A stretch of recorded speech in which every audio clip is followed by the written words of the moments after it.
ఒక ఆదర్శ ఎడ్యుకేషన్ ప్రవేశపెడుతున్నారు అధ్యక్ష లోకేష్ గారు. మొన్న ఈ మధ్య ఒక టీడీఎల్పీ మీటింగ్కి వెళ్ళాం అధ్యక్ష, లోకేష్ గారు మంత్రి గారు మీటింగ్కి.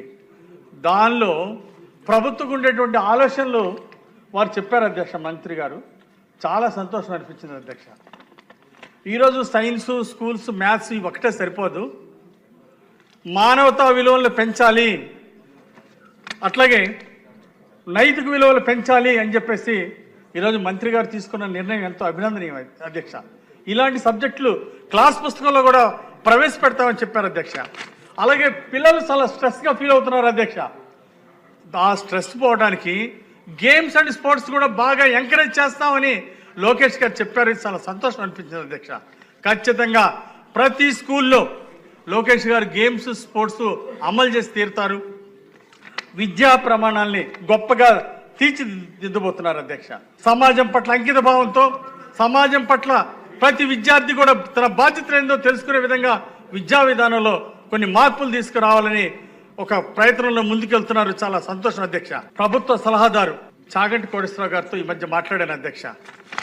వారు చెప్పారు అధ్యక్ష, విద్యా ప్రమాణాల్లో లోకేష్ గారు, చంద్రబాబు గారు కొన్ని మార్పులు తీసుకురావాలని ప్రయత్నం చేస్తున్నారు. డాక్టర్ అబ్దుల్ కలాం లాంటి వాడిని, అన్న ఎన్టీ రామ్ లాంటి వాడిని భవిష్యత్తులో తయారు చేయాలంటే ఖచ్చితంగా స్కూల్లో విద్యా ప్రమాణాలు పెరగాలి, నాయకత్వ లక్షణాలు పెంపొందించాలి, మానవతా విలువలు కూడా విద్యార్థి దశలోనే నేర్చుకునేట్టు చేయాలని చెప్పేసి వారు చెప్పారు అధ్యక్ష.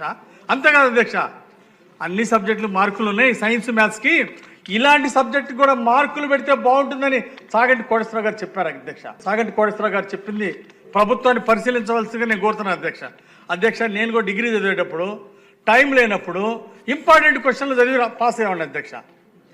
అంటే అసలు మార్కులు లేని దానికి ఇంకా అసలు ప్రాధాన్యత ఇవ్వాలి అధ్యక్ష. పద్దులు గారులు చెప్పటం లేదు, పిల్లలు మార్కులు ఇవ్వడానికి చదవరు అధ్యక్ష. విలువలతో కూడిన విద్య ఈరోజు ప్రభుత్వం తీసుకురావాలనుకుంటుంది అధ్యక్ష. అందుకోసం దీనికి ఖచ్చితంగా చాగంటి కోటేశ్వరరావు గారు సూచించిన విధంగా ప్రభుత్వం దీనికి ఒక సబ్జెక్టు పెట్టి మార్కులు ఇస్తే బాగుంటుందని చెప్పేసి నేను అభిప్రాయపడుతున్నాను అధ్యక్ష.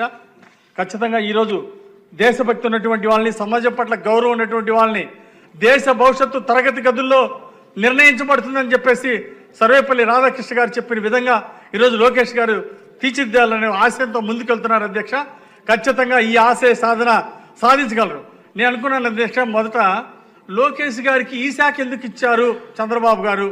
అంతకుముందు గ్రామీణ శాఖ, పంచాయతీరాజ్ శాఖ మంత్రిగా ఉన్నప్పుడు ఊరూరు సిమెంట్ రోడ్లు అధ్యక్ష.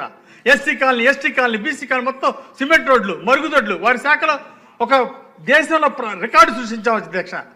అయితే ఈసారి ఏందా ఈ ఎడ్యుకేషన్ ఇచ్చారు చంద్రబాబు గారు వెనక అనుకున్నారు అధ్యక్ష. కానీ వైసీపీ ప్రభుత్వం సర్వనాశనం చేసిన తర్వాత ఈరోజు లోకేష్ లాంటి యువ నాయకులు ఈ విద్యా ప్రమాణాలు పెంచాలంటే స్టాన్ఫోర్డ్ యూనివర్సిటీలో విద్యను అభ్యసించినటువంటి నంబర్ 1 యువ నాయకుడు, భావితరాల నాయకుడు ఈరోజు ఆ శాఖ తీసుకొని దాన్ని ప్రక్షాళన చేసి గొప్ప విలువలతో కూడిన విద్య అందించాలని ముందుకెళ్తున్నారు అధ్యక్ష. ఖచ్చితంగా వారి బాధ్యతలో సంపూర్ణ విజయం సాధించాలని మనసా వాచా కోరుకుంటున్నాం అధ్యక్ష.